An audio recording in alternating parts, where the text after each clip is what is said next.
Hey, good morning. So you're either going to love me or hate me for this post, but I can promise you if you hate me, it's not going to be politically biased or anything like that. It's because I'm going to talk about a band that you either love or hate.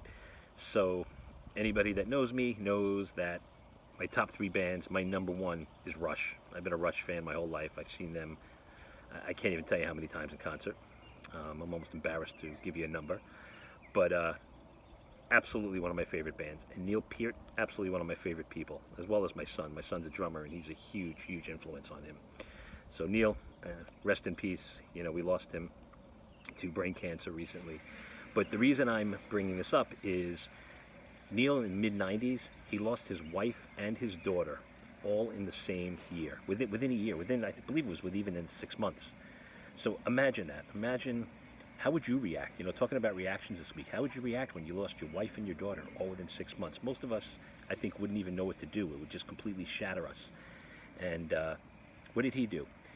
He decided he needed to take some space, and he hopped on his bicycle. He's an avid motorcyclist, and he drove across North America and just met with people and just cleared his head. And while he did this, he wrote a book called Ghost Rider.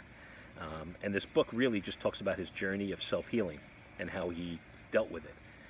And now, you know, if you've read the book or you're somebody that's struggling with, you know, some type of depression or some type of loss, it's actually a phenomenal book. It really will make you feel better. So this man, instead of reacting and freaking out, you know, his reaction was, okay, like this is my reality right now. I have to figure something out. So he chose to do something positive with it. He took care of himself.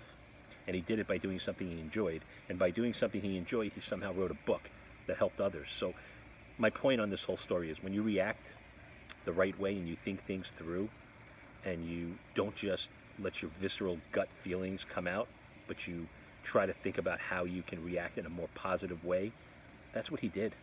So not only did he heal and go back with the band and put out some incredible albums after that and finish off on a high note, he helped so many other people that have read the book that were struggling with a similar issue. So just keep that in mind about reactions. And again, rest in peace, my friend.